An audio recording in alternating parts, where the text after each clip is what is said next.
जय श्री राम। प्रिय भक्तों, श्री गोस्वामी जी बालकांड के दोहा नंबर 47 में क्या कह रहे हैं?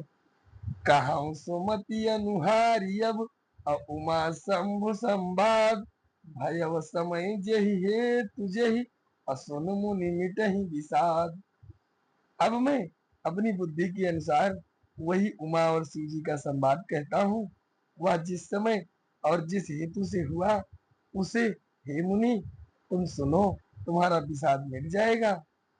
एक बार त्रेता जुग माही, असंभु गए कुंभज ऋषि पाही, संग सती जग जननी भवानी, अपूजे ऋषि अखिलेश्वर जानी। एक बार त्रेता युग में शिव जी अगस्त ऋषि के पास गए। उनके साथ जगत जननी भवानी सती जी भी थी। ऋषि ने संपूर्ण जगत के ईश्वर जानकर उनका पूजन किया। राम कथा मुनि बरज खानी, असुनिय महेश परम सुख मानी। ऋषि पूछी हरि भगति सुहाई, और कही शंभु अधिकारी अपाई, कही शंभु अधिकारी अपाई। मुनिवर अगस्त जी ने राम कथा विस्तार से कही, जिसको महेश्वर ने परम सुख मानकर सुना।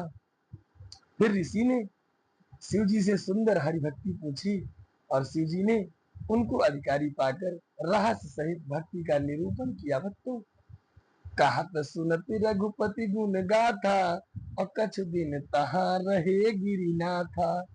मोनिसन विदा मांगी त्रिपुरारी, अब चले भवन संग दक्ष कुमारी। श्री रघुनाथ जी के गुणों की कथाएं कहते सुनते कुछ दिनों तक शिव जी वहां रहे। फिर मुनि से विदा मांगकर शिव जी दक्ष कुमारी सती जी के साथ घर कैलाश को चले गए। भक्तों, यही अवसर भंजन मही भारा, हरि रघुवंश लीन अवतारा। पिता वचन तजी राज उदासी, और दंडक बन विचरत अविनाशी। उन्हीं दिनों पृथ्वी का भार उतारने के लिए श्री हरि ने रघुवंश में अवतार लिया था।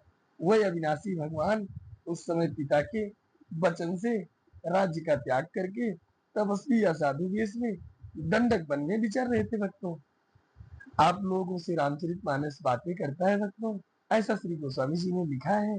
जरूरत है सिर्फ आपको रामचरितमानस को समझने की, पान करने की, ग्रहण करने की, सुनने की, समझने की। आपका ये दास, आपका ये भक्त, आपका ये भाई, आपका ये बेटा निरंतर आप लोगों के कानों तक एक एक शब्द पहुंचाने का, सुनाने का, दिखाने का प्रयास कर रहा है।